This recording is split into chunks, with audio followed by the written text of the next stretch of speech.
Hello and welcome to vital study centre. आज के इस लेक्चर वीडियो से हम chapter number 3 that is pair of linear equation in two variable को start करने जा रहे हैं।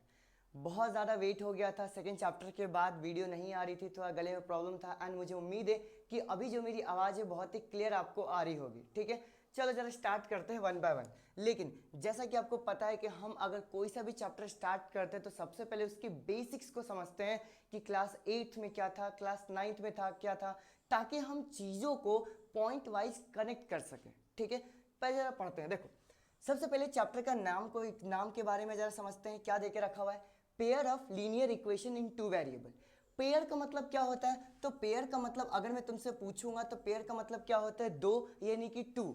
मतलब हम कहीं ना कहीं दो इक्वेशन की बात कर रहे हैं। लीनियर इक्वेशन का मतलब क्या होता है? लीनियर इक्वेशन का मतलब ये होता है, अभी हमने चैप्टर नंबर 2 के अंदर पढ़ के आए हैं। ठीक है, क्या था हमारे पास? लीनियर इक्वेशन का मतलब या फिर लीनियर पॉलिनोमियल का मतलब जहां पे हमारे पास डिग्री कितनी होती है? 1। डिग्री का मतलब क्या होता है? Highest power of the variable. मतलब हमें उन इक्वेशंस के बारे में डील करना है जिसका हाईएस्ट पावर कितना देके रखा हुआ? 1। और साथ में इन्होंने क्या देके रखा हुआ है? Two variable. मतलब हमें सिंगल वेरिएबल के ऊपर नहीं पढ़ना, हमें दो वेरिएबल के बारे में पढ़ना। ठीक है, और ये चैप्टर जो था हमारे पास कहीं ना कहीं क्या क्लास 9th के अंदर था, और क्लास 9th के अंदर बहुत ही बेसिक बेसिक सी चीज़ें थी। तो पहले जरा उसको रिवाइज करते हैं और उसके बाद फिर आगे बढ़ते हैं। देखो, जैसे क्लास 9th के अंदर हमारे पास linear equation in two variable था, पेयर नहीं था। और इस बार इन्होंने क्या कर दिया है? Pair of linear equation in two variable. अब जरा मुझे बताओ, तुम्हें याद है स्टैंडर्ड इक्वेशन इसका, linear equation in two variable का? Linear equation in two variable का जो स्टैंडर्ड इक्वेशन हम लिखते थे, हम कैसे लिखते थे? ए एक्स प्लस में बी वाई प्लस में सी इज इक्वल टू 0। अगर तुम्हें याद हो तो कहीं ना कहीं हमारे पास कुछ ऐसी इक्वेशन हुआ करती थी। फॉर एग्जांपल 2x माइनस में y इज इक्वल टू 5, ये हमारे पास इक्वेशन होती थी। अब अगर मैं इसके अंदर ध्यान से देखूं तो हमारे पास x और y यहाँ पर दो वेरिएबल्स आ गए। ठीक है, लीनियर इक्वेशन क्यों? क्योंकि यहाँ पे x का पावर भी 1 दे के रखा हुआ है, y का पावर भी क्या दे के रखा हुआ है? 1 दे के रखा हुआ। क्लियर हो गई बात? ठीक है, और अब इन्होंने क्या बोल दिया? पेयर। पेयर का मतलब क्या कि अब एक नहीं, टोटल दो दो आएंगी। मतलब सबसे पहले अपन एक के बारे में तो थोड़ा पढ़ ले। बिल्कुल सही, चलो जरा देखते हैं। अगर मैं तुम्हें यहाँ पे ये बोलता हूँ कि linear equation in two variable हमको लिख के बताओ एक इक्वेशन, तो क्या हम ऐसा लिख सकते हैं? 2x प्लस में 3y इज इक्वल टू 6। और अगर तुम्हें थोड़ा बहुत चीज़ें याद हो, ठीक है, अगर नहीं याद होगा तो मैं बताऊंगा सही, तो हमें क्वेश्चन ये बोला जाता था कि ये 2x plus 3y equals to 6 अगर दे के रखा हुआ है तो इसके टोटल 4 सॉल्यूशन निकालो, 5 सॉल्यूशन निकालो, 6 सॉल्यूशन निकालो, और हमें ग्राफ के ऊपर भी रिप्रेजेंट करने को बोला जाता था। ठीक है, देखो ध्यान से, अगर तुम्हें याद हो तो हम कुछ ऐसे करते थे, x और y का ये बॉक्स बनाते थे। ठीक है, ये हम टोटल 3 सॉल्यूशन निकालते थे, या फिर अगर क्वेश्चन में 4 दे के रखा हुआ है तो हम 4 सॉल्यूशन निकालते थे। कैसे निकालते थे याद है तुम्हें? हम यहाँ पे x की वैल्यू अगर 0 पुट करते हैं तो जब मैं यहाँ पे x की वैल्यू 0 पुट करूंगा तो इसमें पुट करते थे, हम ऐसे लिखते थे 2 मल्टीप्लाई बाय 0 प्लस में 3y इज इक्वल टू कितना आ गया? 6। 2 इंटू में 0, ये कितना हो जाएगा? 0, और यहाँ पर कितना हो जाएगा? 3y is equal to 6। तो क्या मेरे पास y की वैल्यू 6 अपॉन में 3 कैंसल आउट होके y की वैल्यू 2 आ गई, तो मैं यहाँ पे क्या लिख दूंगा? 2। वैसे ही हम जब y की वैल्यू 0 पुट करेंगे, देखो ध्यान से, अब थोड़ा डायरेक्ट करते हैं। अगर हमारे पास y की वैल्यू 0 दे के रखा हुआ है तो मैं सोचूंगा कि 0 उठा के जब यहाँ पुट करूंगा तो ये पूरा पूरा 0 हो गया, गायब हो गया, और 2x इज इक्वल टू कितना बचा है? 6। और जब ये 2 डिवाइड में जाएगा तो 2 से कैंसल आउट हो गया, क्या मेरे पास 3 बचा, यानी यहाँ पर कितना हो गया? 3। समझ में आ रही बात है? आगे चलते हैं। अगर मैं तुम्हें बोलता हूं कि मैं x की जगह 1 लेता हूं, फॉर एग्जांपल यहाँ पे x की जगह मैंने क्या ले लिया? 1, क्योंकि अब इस चैप्टर के अंदर ना तुम्हें वो डायरेक्ट वैल्यूज निकालनी है। देखो, जब मैं यहाँ पे x की वैल्यू 1 पुट करूंगा तो 2 इंटू में 1 कितना हो जाएगा? 2, और ये 2 जब उधर जाएगा तो क्या -2 होगा? थोड़ा सोचो दिमाग के अंदर, तो बच गया 3y is equal to 6 minus में 2, और 6 माइनस 2 कितना होगा? 4। और जब मैं इस 3 को नीचे करूंगा तो कितना होगा जरा मुझे बताओ? 4 अपॉन में 3, यानी कि जब मैं x की वैल्यू 1 पुट करूंगा तो ये कितना आ गया? 4 अपॉन में 3। पहले बताओ ये चीज क्लियर हुई?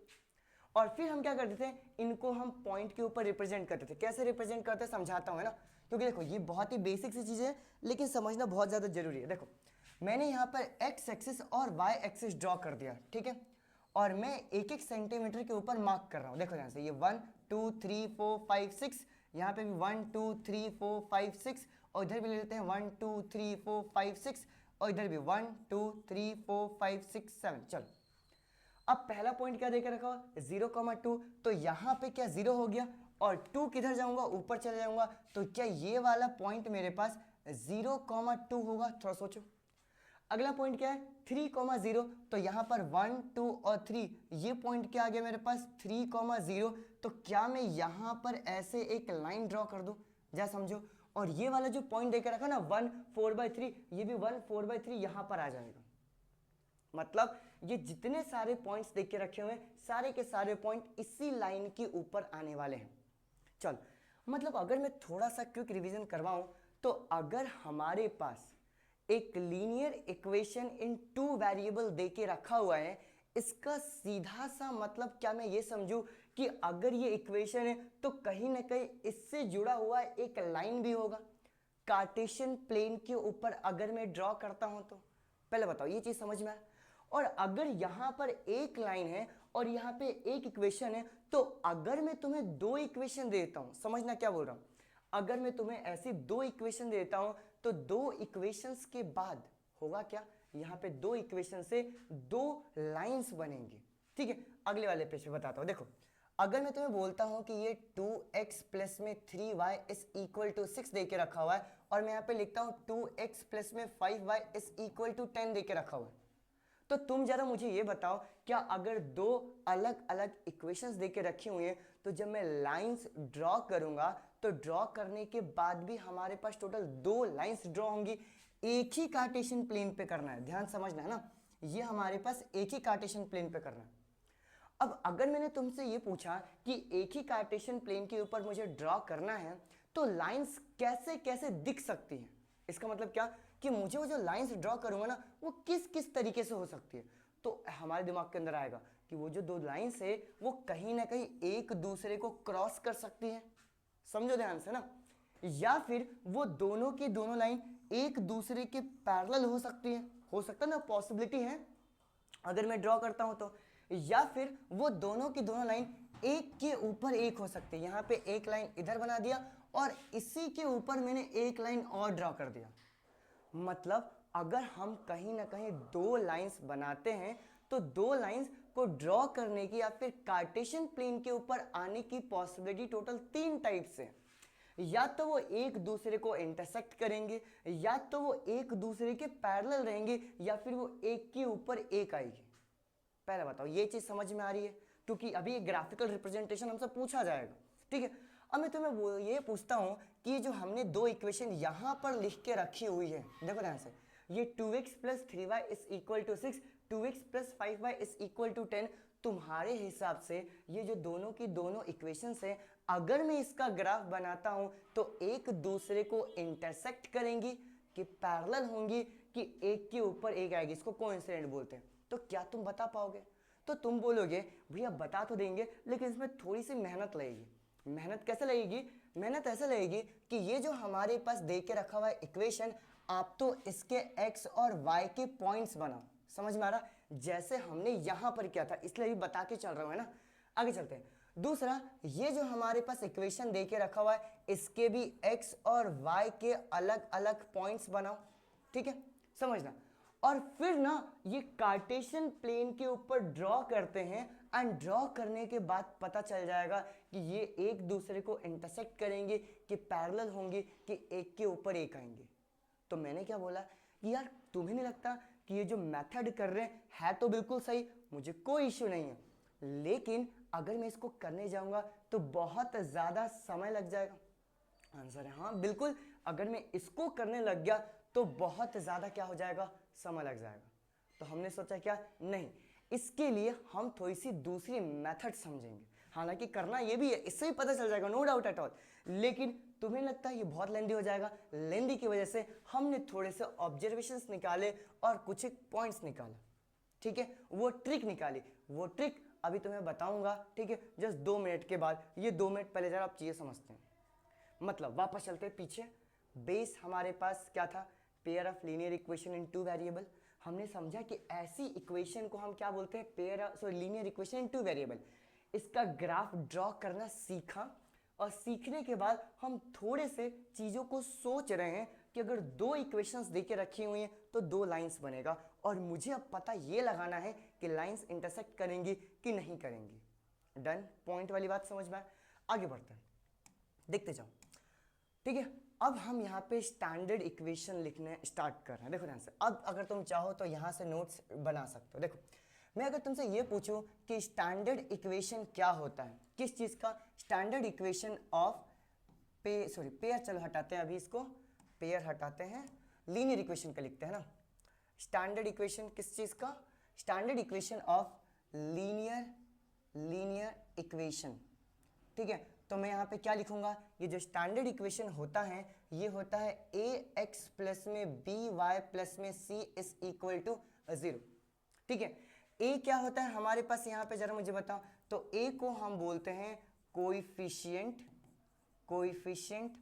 ऑफ एक्स, बी को हम क्या बोलते हैं, इसको बोलते हैं कोएफिशिएंट ऑफ क्या, बताओ जरा, कोएफिशिएंट ऑफ वाई, और सी को हम क्या बोलते हैं, इसको हम बोलते हैं कांस्टेंट टर्म। पहले बताओ ये चीज समझ में आई? ये थी क्लास 9 से चीज। आगे चलते हैं, अगर मुझे यही चीज लिखना होगा, क्या, स्टैंडर्ड इक्वेशन, ठीक है, of pair of linear equation, pair of linear equation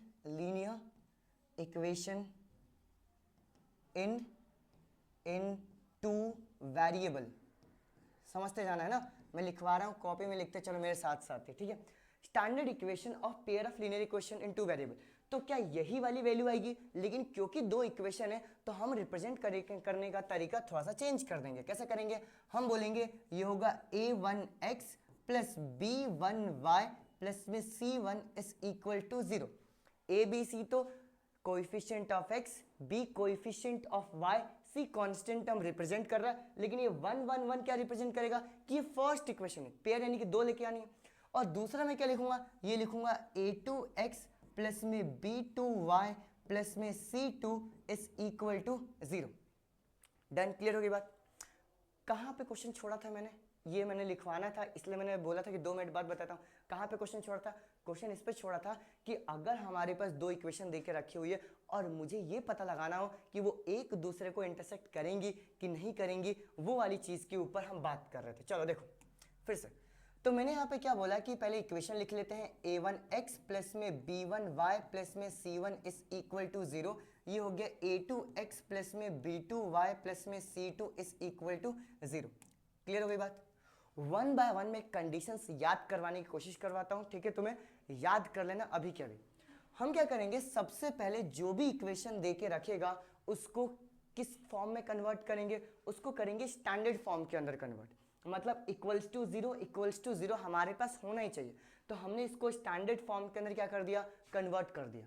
ठीक है, जैसे हमने इसको स्टैंडर्ड फॉर्म के अंदर कन्वर्ट किया, ठीक है, तो हम यहाँ से अब वैल्यू निकालना स्टार्ट करेंगे। कैसे निकालेंगे, हम बोलेंगे कि x के कोएफिशिएंट क्या है, तो ये है मेरे पास a1 अपॉन में a2। मैं सबसे पहले a1 अपॉन में a2 की वैल्यू निकालूँ। फॉर एग्जाम्पल यहाँ पे एग्जाम्पल भी लेते चलते हैं। मैंने बोला 2x प्लस में 3y इज इक्वल टू 6, और यहाँ पे लिखा 2x प्लस में 5y इज इक्वल टू कितना आ गया मेरे पास, बोलो 10 ले लेते हैं। पहला क्या था, स्टैंडर्ड फॉर्म में कन्वर्ट करो। जब मैं इसको स्टैंडर्ड फॉर्म में कन्वर्ट करूंगा तो क्या ये 2x प्लस में 3y माइनस में 6 इज इक्वल टू 0 हो जाएगा। सही है, यहाँ पर 2x प्लस में 5y माइनस में 10 इज इक्वल टू 0 हो जाएगा। जी हाँ, ये भी बिल्कुल सही है, कोई दिक्कत नहीं है। ठीक है, आगे पढ़ते हैं। अब इन्होंने हमें ये बोला है कि सबसे पहले आपको a1 अपॉन में a2 की वैल्यू निकालना, तो हम यहाँ से निकालना स्टार्ट करते हैं। जब मैं यहाँ पे a1 अपॉन में a2 की वैल्यू निकालूंगा तो क्या x का कोएफिशिएंट इधर भी 2 है, x का कोएफिशिएंट इधर भी 2 है, क्या मेरे पास 2 अपॉन में 2 आ रहा है? आंसर हाँ। मैं इसको कैंसल आउट करके कितना आ गया, 1। थोड़ा सा और आगे बढ़ते हैं।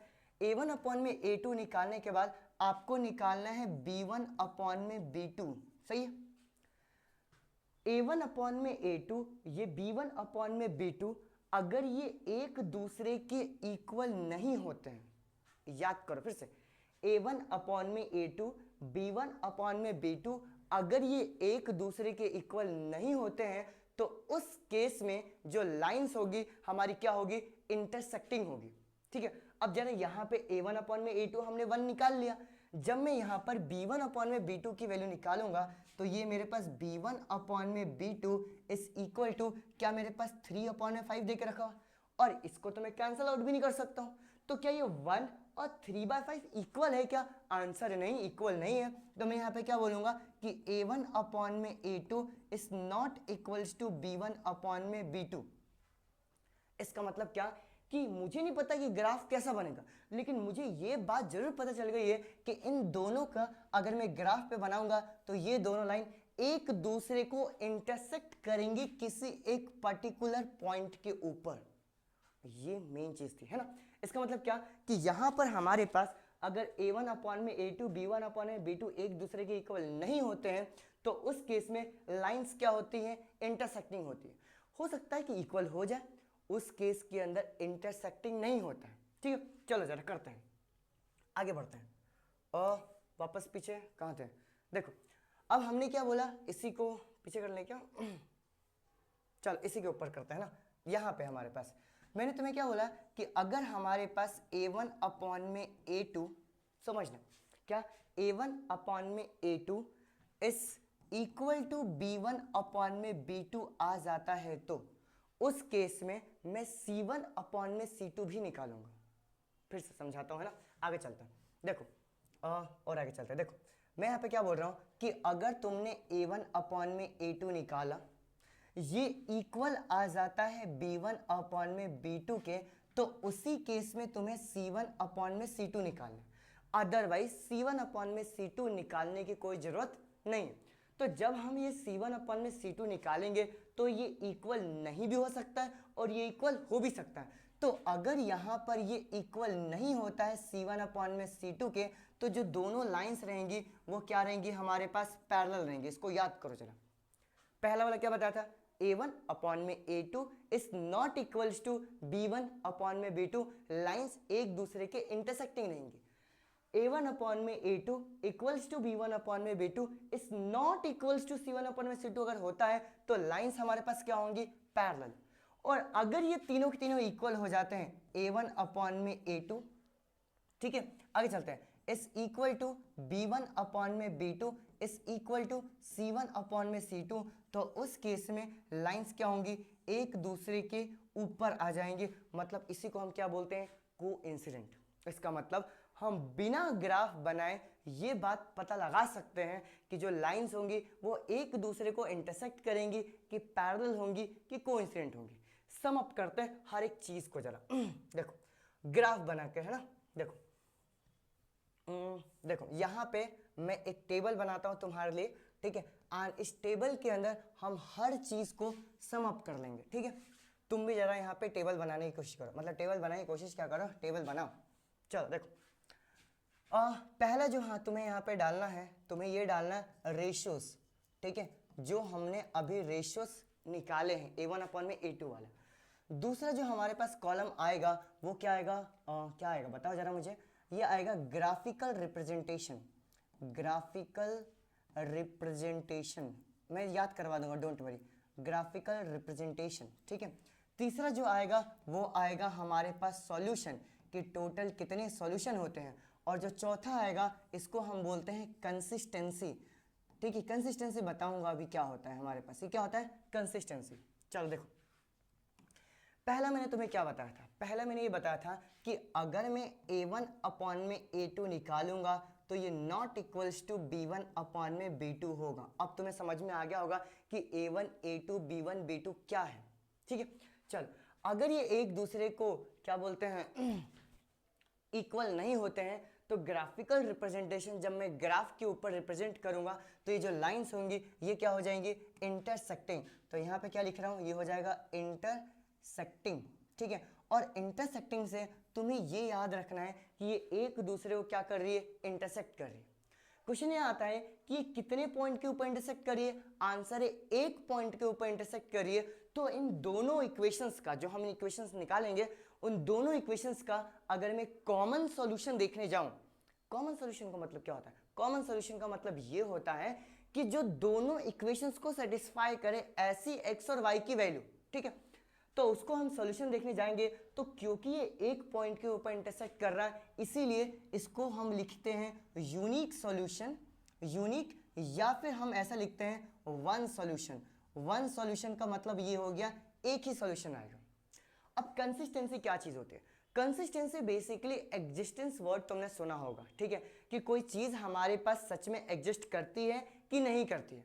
अगर कोई चीज एग्जिस्ट करती है, ठीक है, तो हम उसी को क्या बोलते हैं? कंसिस्टेंट, ठीक है। मतलब इस केस के अंदर अगर हमारे पास सॉल्यूशन आएगा, भले एक आए, दो आए, तीन आए, चार आए, पांच आए, इनफाइनाइट आए, अगर सॉल्यूशन आ रहा है इसका मतलब कंसिस्टेंट होगा। सॉल्यूशन नहीं आएगा तो क्या होगा? इनकंसिस्टेंट। तो क्या वन ही सॉल्यूशन, लेकिन सॉल्यूशन आ तो रहा है, तो मैं इसको क्या बोलूंगा कि हाँ भैया ये कंसिस्टेंट है। यहां पे लिख रहा हूं कंसिस्टेंट है।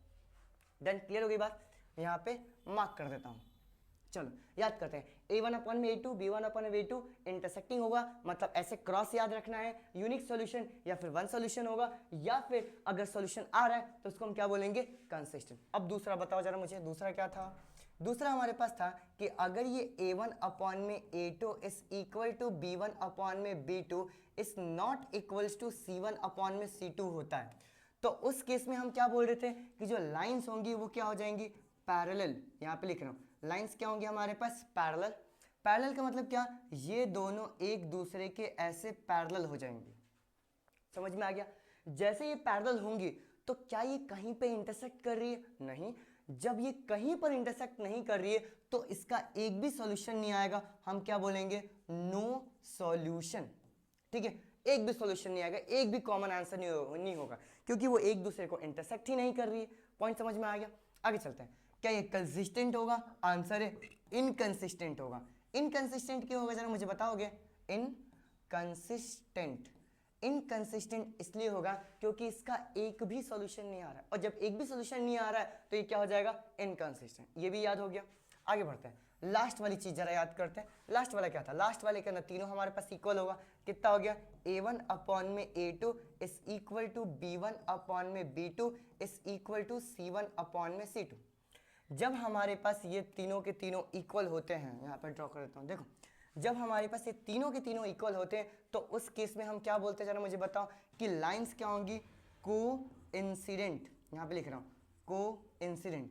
को इंसिडेंट का मतलब क्या हो गया कि एक के ऊपर एक, तो मैं यहाँ पे जब लाइंस ड्रॉ करूंगा तो ये एक लाइन हो गई और फिर इसी के ऊपर ये दूसरी लाइन हो गई।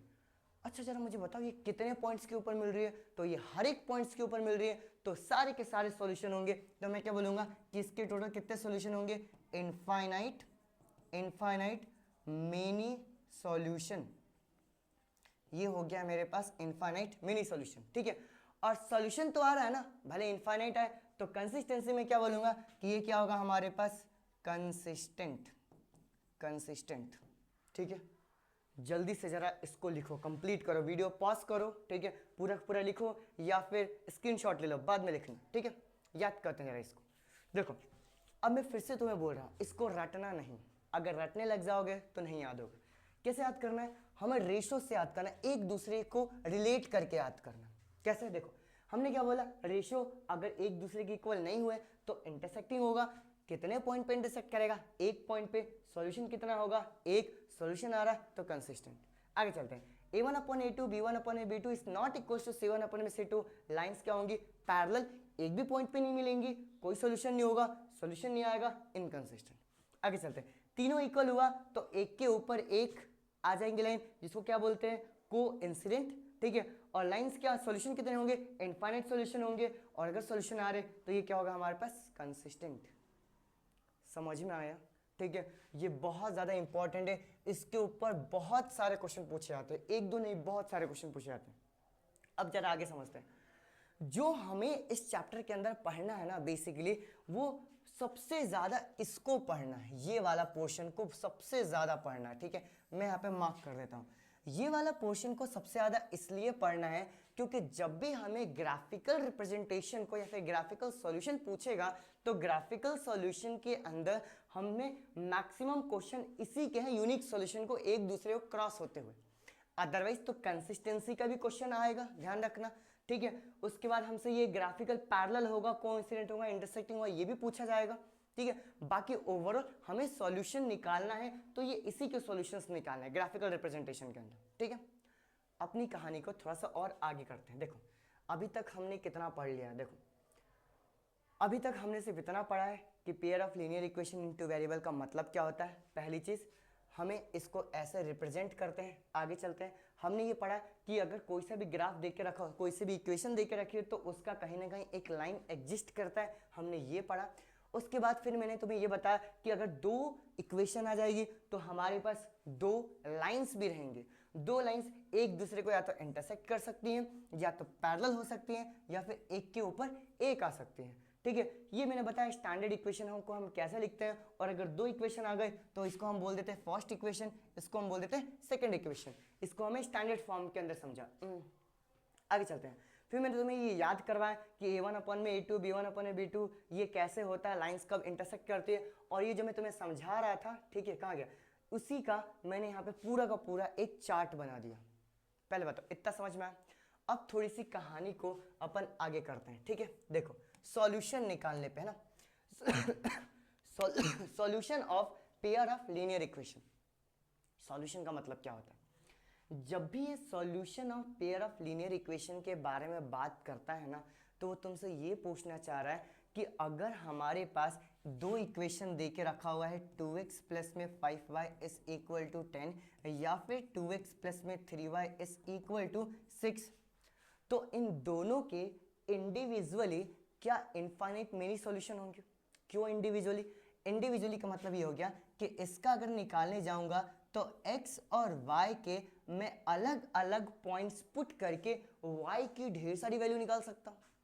इसका इंडिविजुअली अगर सॉल्व करने जाऊंगा तो x और y के अलग अलग पॉइंट्स पुट करके, जरा ध्यान समझना, अलग अलग पॉइंट पुट करके इसके भी ढेर सारे सॉल्यूशन निकाल सकता हूं। लेकिन अगर मुझे पेयर ऑफ लीनियर इक्वेशन एक साथ सॉल्यूशन निकालना है तो वो हमसे ये क्वेश्चन पूछना चाह रहा है कि तुम मुझे x और y का ऐसा कोई एक पॉइंट बताओ जो इसमें भी दिखे और जो इसमें भी दिखे।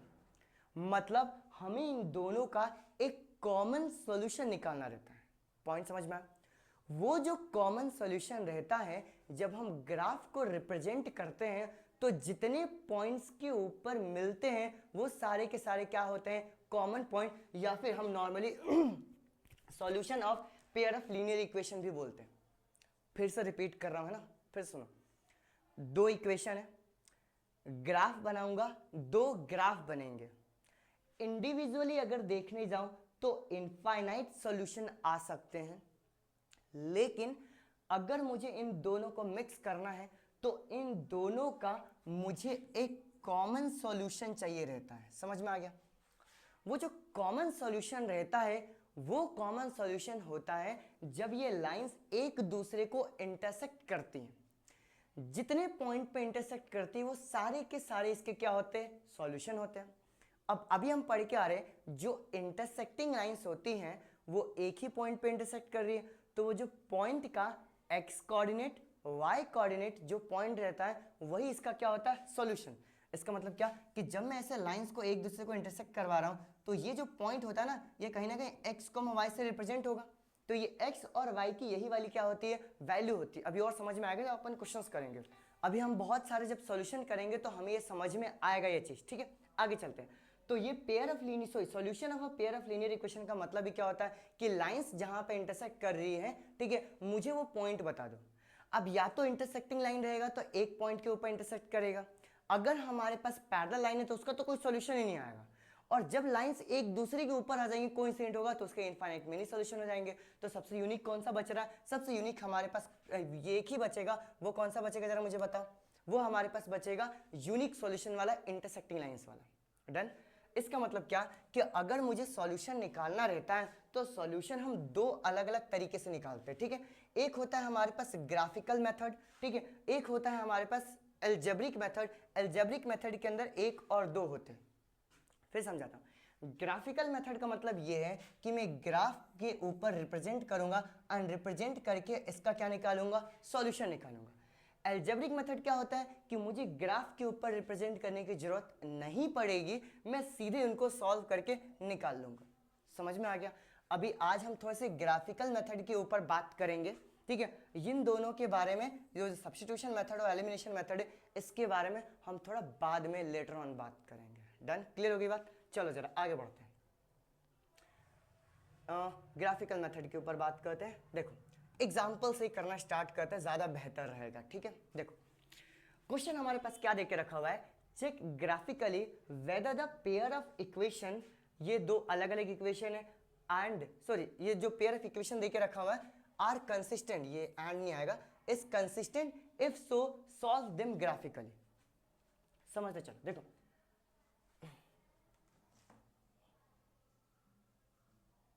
देखो हमारे पास ये देके रखा हुआ, ये दो अलग अलग इक्वेशंस है। इन इक्वेशन का मुझे पता ये करना है कि ये कंसिस्टेंट होगा कि नहीं होगा। कंसिस्टेंट का मतलब ये होता है कि इसके सॉल्यूशन निकलेंगे कि नहीं निकलेंगे। एंड दूसरा क्वेश्चन हमसे क्या पूछ रहा है कि अगर निकलते हैं सॉल्यूशन तो तुम्हें ग्राफिकली निकालना है। क्वेश्चन समझ में आ गया? चलो जरा करते हैं। सबसे पहले अगर मैं इक्वेशन लिखूं तो x प्लस में 3y इज इक्वल टू क्या 6 दे के रखा हुआ है। अगर मैं इसको इधर लेके आऊंगा तो मेरे पास क्या आ जाएगा 2x, नहीं पहले इसको भी लिख लेता ना, 2x माइनस में 3y इज इक्वल टू कितना आ गया 12। देखो मैंने क्या किया, ये x प्लस में 3y इज इक्वल टू 6 को मैंने यहाँ पे लिखा, ये 2x माइनस में 3y इज इक्वल टू 12 को यहाँ पे लिखा। समझ में आ गया? सबसे पहले हम इसको स्टैंडर्ड फॉर्म के अंदर कन्वर्ट करते हैं।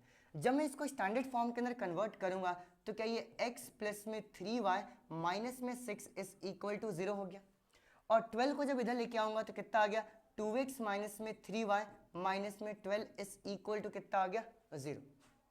ठीक है, डन। आगे चलते हैं। अब तुम्हें याद है कि हम अगर पहले पता करना है कि कंसिस्टेंट है कि नहीं है तो कंसिस्टेंट सिर्फ दो ही केस में होता है, या तो कोइंसिडेंट लाइन होती है या तो फिर एक दूसरे को इंटरसेक्टिंग लाइन होती है। तो उसके लिए क्या हम अलग अलग वैल्यूज निकालते हैं। सबसे पहले जब a1 अपॉन में a2 की यहाँ पर वैल्यू निकालूंगा, तुम जरा मुझे बताओ a1 a2 क्या होता है, कोएफिशिएंट ऑफ x।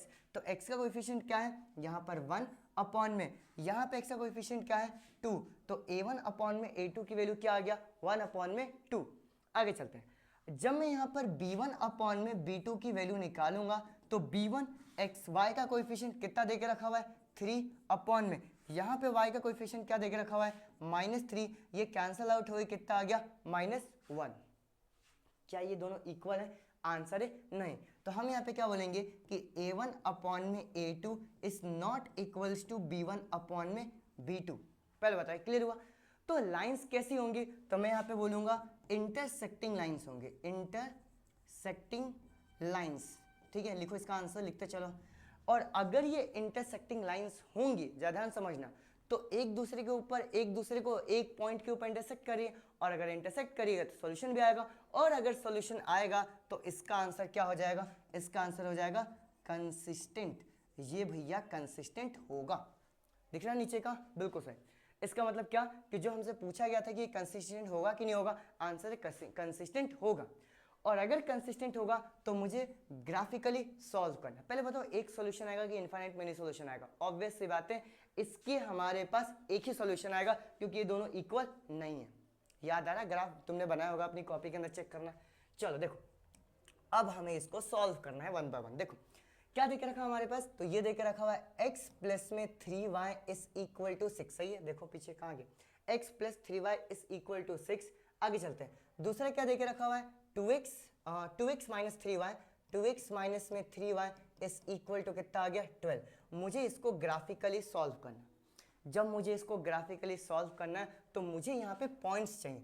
तो मैंने यहाँ पे क्या लिखा, x प्लस में 3y इज इक्वल टू 6। यहाँ पे सबसे पहले मैं ग्राफ को ड्रॉ कर दूंगा। ग्राफ को ड्रॉ करने के लिए मुझे चाहिए क्या, पॉइंट्स, और मेरे लिए 2 पॉइंट सफिशिएंट होंगे, ठीक है, ग्राफ को ड्रॉ करने के लिए। तो मैंने यहाँ पे क्या लिखा, ये हो गया x और ये क्या हो गया y। अब जरा ध्यान से समझना, तुम जरा मुझे ये बताओगे कि जब मैं x की वैल्यू यहाँ पर 0 पुट करूंगा तो पूरा गायब हो जाएगा, और 3 इधर डिवाइड में जाएगा तो 3 से कैंसिल होगी, क्या 2 आ जाएगा, तो ये कितना आ गया 0 और 2। सही है। जब मैं यहाँ पर y की वैल्यू 0 पुट करूंगा तो ये पूरा गायब हो जाएगा, और मेरे पास x की वैल्यू कितना आ जाएगा 6। सही है। चलो दूसरी इक्वेशन लिखते हैं ना यहाँ पे। दूसरी इक्वेशन क्या है, ये है 2x माइनस में 3y is equal to 12। Done. अब जरा इसके लिए भी टेबल बना लेता हूँ। टेबल क्या हो जाएगा जरा मुझे बताओ। 2 पॉइंट सफिशिएंट होते हैं x और y। अब जरा मुझे पुट करके वैल्यू बताओ। जब मैं यहाँ पर x की जगह 0 पुट करूँगा, ध्यान समझ है ना, जब मैं x की जगह 0 पुट करूँगा तो पूरा गायब हो जाएगा, और -3 जब इधर डिवाइड में जाएगा तो 3 से कैंसिल होकर कितना आ जाएगा 4, यानी जब ये 0 पुट किया तो ये कितना हो गया -4। फिर से देखो, x की वैल्यू 0 पुट कर दिया, -3 इधर डिवाइड में गया, 3 से कैंसिल, नीचे माइनस भी तो बचा है, इसलिए यहाँ पे क्या है -4। और जब मैं यहाँ पर 0 पुट करूंगा ये पूरी वैल्यू गायब, और 2 नीचे जाएगा, 2 से कैंसिल आउट होके ये कितना आ जाएगा 6। समझ में आया, इसको गायब कर दिया, ये 2 डिवाइड में गया, कैंसिल हो गया 6।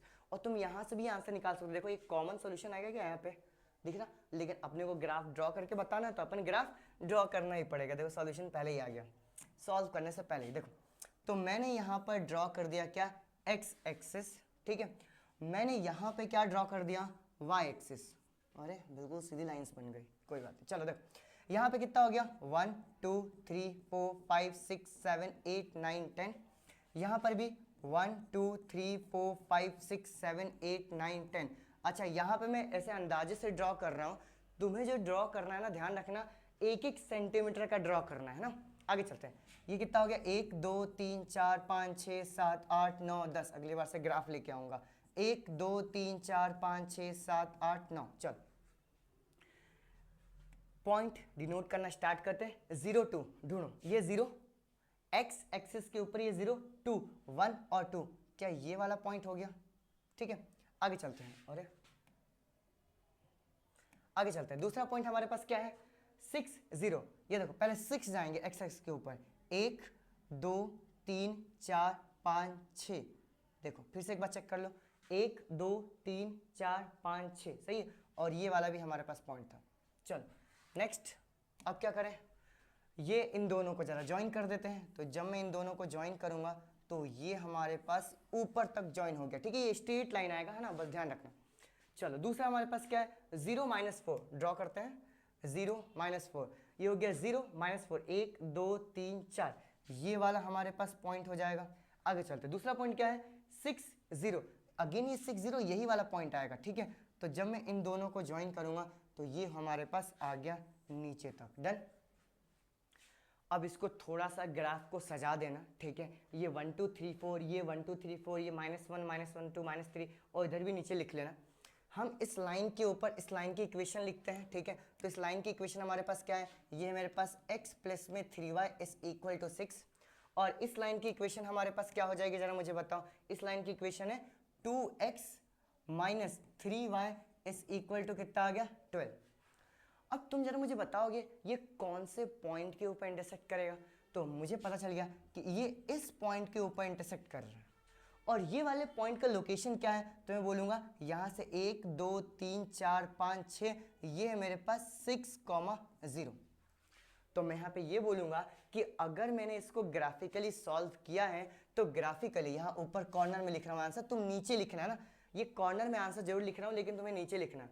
या फिर चलो एक काम करता हूँ, अगले पेज पे कर देता हूँ। देखो चलो, इसका हमारे पास सॉल्यूशन क्या होगा, यहाँ पे ये लिखूंगा कि since lines are intersecting at point कहाँ पे 6,0, देयरफॉर x की वैल्यू हमारे पास क्या हो जाएगी 6 और y की वैल्यू क्या हो जाएगी 0। x की वैल्यू 6 और y की वैल्यू 0 का मतलब क्या हुआ, x की वैल्यू 6 और y की वैल्यू 0 का मतलब ये हुआ, क्या हुआ जरा मुझे बताओ, कि ये दोनों कॉमन सॉल्यूशन है इन दोनों लाइंस के। डन, समझ में आया।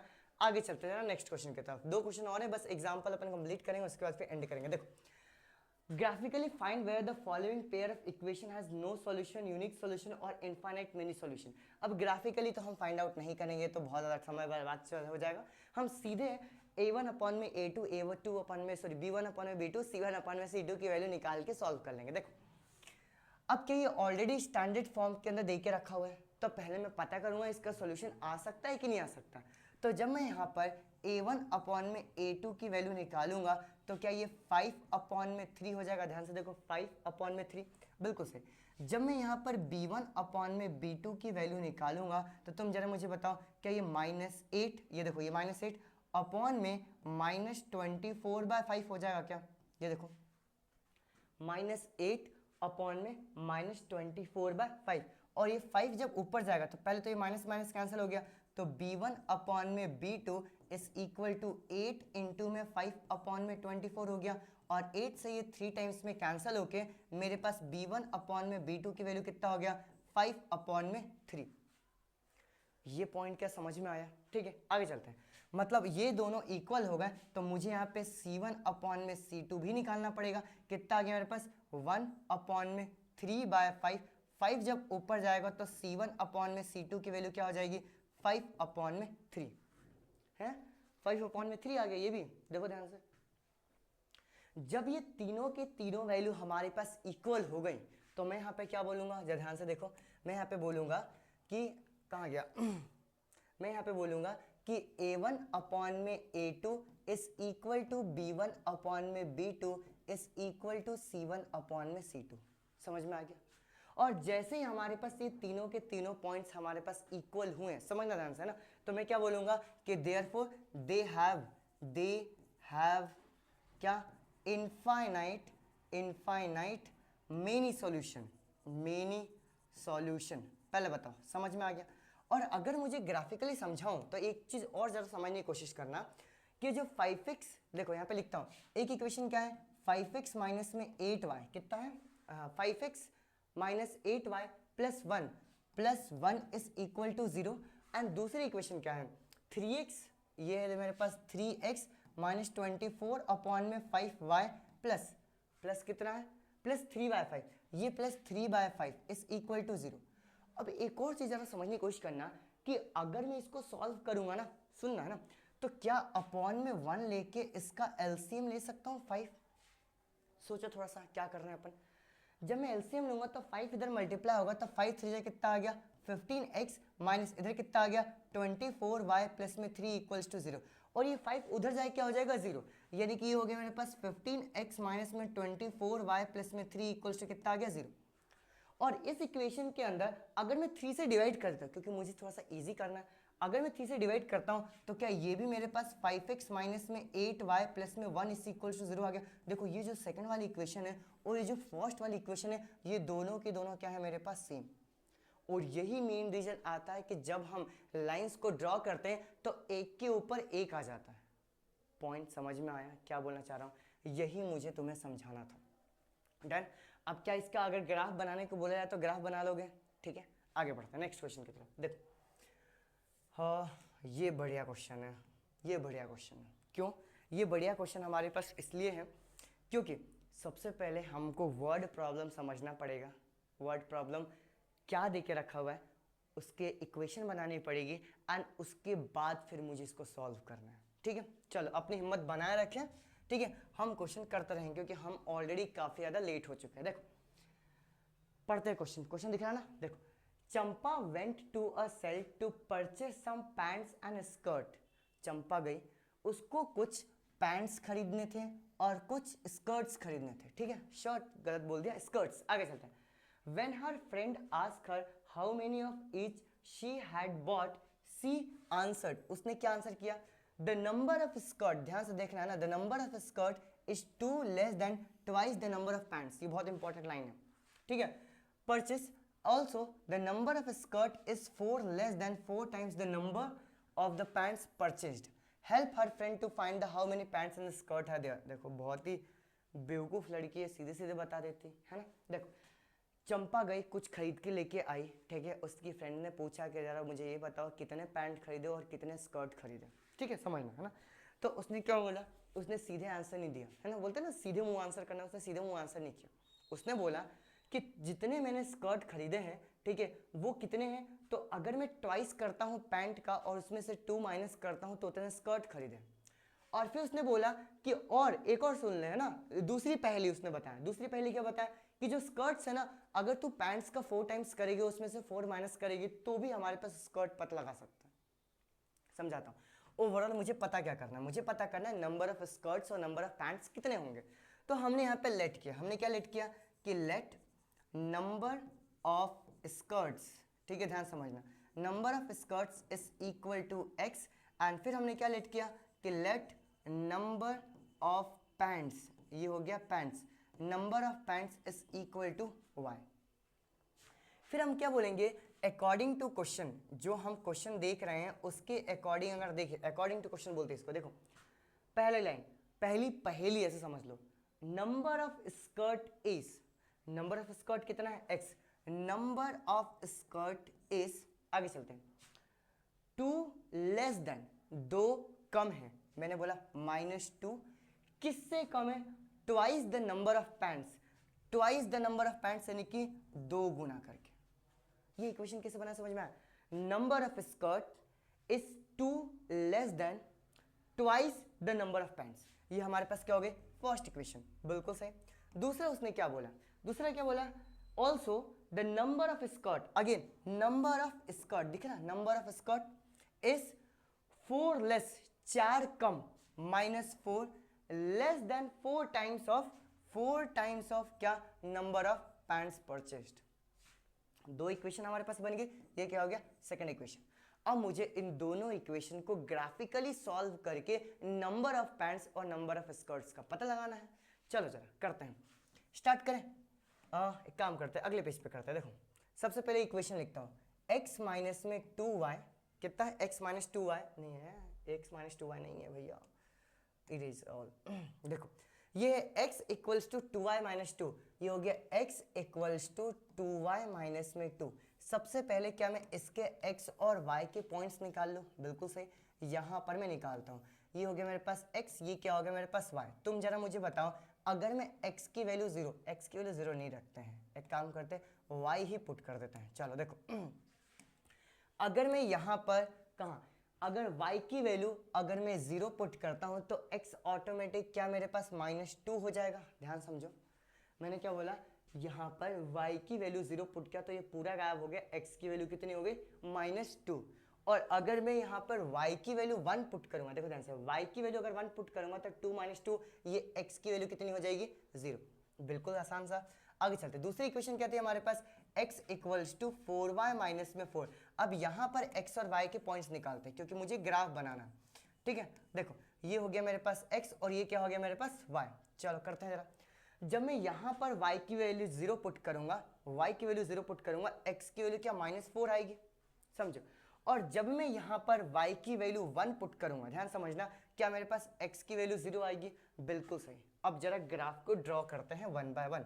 सबसे पहले मैं यहाँ पे ड्रॉ करूंगा x एक्सिस, ये हो गया मेरे पास x एक्सिस, ये क्या हो गया मेरे पास y एक्सिस। पॉइंट्स लोकेट करते हैं, 1 2 3 4 5 6 7 8 9 10। इधर कितना हो गया, 1 2 3 4 5 6 7 8 9 10। यहाँ पे 1 2 3 4 5 6 7 8 9 10। इधर भी 1 2 3 4 5 6 7 8 9, हाँ 10। चलो लोकेट करें, पहली वाली लाइन जरा लोकेट करते हैं। देखो पहली लाइन क्या देके रखा हो, -2, 0, x एक्सिस के ऊपर -2 पहुंचो, x एक्सिस के ऊपर -2, 1 2 एंड फिर 0, यही वाला पॉइंट हो जाएगा। सही है, आगे बढ़ते हैं, है ना। फिर क्या देके रखा हो, x की वैल्यू 0 y 1, x की वैल्यू 0 y 1, यानी कि हमारे पास क्या ये वाला पॉइंट हो जाएगा, अरे ये वाला पॉइंट हो जाएगा, ये पॉइंट इधर ले लेते हैं यार, ज़्यादा प्रेस करने पे। चलो देखो आगे बढ़ते हैं, तो अगर मैं इन दोनों को ज्वाइन करूंगा तो क्या ये पॉइंट हमारे पास ऐसे ज्वाइन हो जाएगा, ध्यान समझो, ठीक है, ये ज्वाइन हो गया। नेक्स्ट आगे बढ़ते हैं, फिर हमारे पास क्या देके रखा हुआ है, x और y ढूंढो, x और y ढूंढो, कहाँ पे देके रखा हुआ है, हाँ ये देखो, ये x की वैल्यू -4। अब हम दूसरी इक्वेशन ड्रॉ करते हैं ना, x की वैल्यू -4 y 0, x की वैल्यू -4 1 2 3 4, ये हो गया मेरे पास, अरे x की वैल्यू -4 इधर आएगा ना, 1 2 3 4, x की वैल्यू हमारे पास क्या हो गई -4, x की वैल्यू कितनी हो गई -4, अरे यार चल, x की वैल्यू -4 y 0, ये वाला पॉइंट हो गया। एंड फिर हमारे पास क्या देख रखा हुआ है यहाँ पर, x की वैल्यू 0 y 1, x की वैल्यू 0 y कितना हो जाएगा 1, तो क्या हमारे पास ये वाला पॉइंट हो जाएगा। अगेन देखो ये कॉमन दिख रहा है, 0 1 0 1, बिल्कुल सही। तो दूसरी वाली इक्वेशन हमारे पास ये हो जाएगी, ये ऊपर मैंने ड्रॉ कर दिया और इसको मैं नीचे लेके आ गया, समझ में आया, डन। ये कौन सी इक्वेशन ड्रॉ करिए, तो इसके बाद नाम लिख देते हैं x equals to 4y minus में 4। और ये ऊपर वाली कौन सी डाली है मैंने, ऊपर वाली कौन सी डाली है बताओ, ऊपर वाली मैंने डाली है x equals to 2y minus 2, तो ये हो गया x equals to 2y minus में 2। अब जरा मुझे ये बताओ, क्या कहीं ना कहीं एक पॉइंट के ऊपर ये एक दूसरे को इंटरसेक्ट कर रही है? वो कौन सा पॉइंट है जहां पे इंटरसेक्ट कर रही है? तो वो ये वाला पॉइंट है, ये दिख रहा है ये वाला पॉइंट, ठीक है। तो ये वाला पॉइंट है कौन सा? तो ये पॉइंट है मेरे पास 0,1। ध्यान समझना, देखो x एक्सिस के ऊपर अगर मुझे इस पॉइंट के पास पहुंचना है तो x एक्सिस के ऊपर 0 है एंड y एक्सिस के ऊपर कितना पहुंचा मैं 1। तो क्या जो इंटरसेक्टिंग वाला पॉइंट है o ये 0,1 है? बिल्कुल हाँ। तो मैं यहाँ पे क्या लिखूंगा कि सिंस, ध्यान समझो, since graph is intersecting at point O, ठीक है। ओ पॉइंट क्या है जरा मुझे देख के बताओ, ओ पॉइंट है 0,1, ये हो गया मेरे पास 0,1, ठीक है। तो अब जरा मुझे बताओ x और y क्या लिया था, तो सबसे पहले यहाँ पे लिखता हूँ x की वैल्यू 0 हो गया और y की वैल्यू कितना हो गया 1। y कितना लिया था, x कितना लिया था, x क्या था नंबर ऑफ स्कर्ट, यहाँ पे लिखता हूँ तो मैं क्या बोलूँगा नंबर ऑफ स्कर्ट्स। इसने कितने लिए, एक भी नहीं लिए, 0, खाली पहेली बुझा रही थी है ना। और y की वैल्यू क्या था हमने लिया था बताओ जना मुझे, y लिया था नंबर ऑफ पैंट्स, तो इसका आंसर क्या हो जाएगा number of pants is equal to कितना आ गया 1। अभी ऐसे ही एक्सरसाइज के भी क्वेश्चन आने वाले हैं, ठीक है। हमें एक क्या बोलते हैं ये पढ़ना पड़ेगा, इक्वेशन बनाना पड़ेगा, इक्वेशन बनाने के बाद ये ग्राफिकल मेथड से सॉल्व करना पड़ेगा, ठीक है। समझ में आ रहा है क्या बोल रहा हूँ तुम्हें? आगे बढ़ते हैं ज़रा, ठीक है। आज के इस लेक्चर वीडियो के अंदर मुझे पता है कि बहुत डिटेल था, डिटेल इन द सेंस कि बहुत थ्योरी था, है ना, इसलिए बहुत लंबी वीडियो हो गई। लेकिन अगर अभी तुम लास्ट तक पहुँचे हो ना, इसका मतलब ये है कि तुम लोग सीरियसली पढ़ाई कर रहे हो। ओवरऑल मैं तुम्हें ये बोलूँगा, ठीक है, कि ये 3 क्वेश्चन और थ्योरी अपनी कॉपी में लिख लेना, लिख ही लिया होगा अभी तक तो, ठीक है। और डेली रिवाइज करना स्टार्ट करना। अब हम क्या करेंगे, चैप्टर नंबर 3 का पूरा एनसीईआरटी का सॉल्यूशन मैं तुम्हें अभी प्रोवाइड करूंगा। तुम भी डेली सॉल्व करोगे, जिन्होंने सॉल्व कर लिया वो भी मैं डेली बता दिया करूँगा कि मैं आज क्या क्या पढ़ाने वाला हूँ। तुम्हें करना है एंड करने के बाद मुझे भेजना भी है मेरे व्हाट्सअप नंबर के ऊपर, ठीक है। और उसके बाद फिर हम PYQ जो सीरीज हम अपन करते हैं वो तो अपन करते ही रहेंगे। Once again thank you so much, bye bye. Subscribe करना मत भूलना है ना, आखिरी में बोल दिया मैंने। चलो बाय।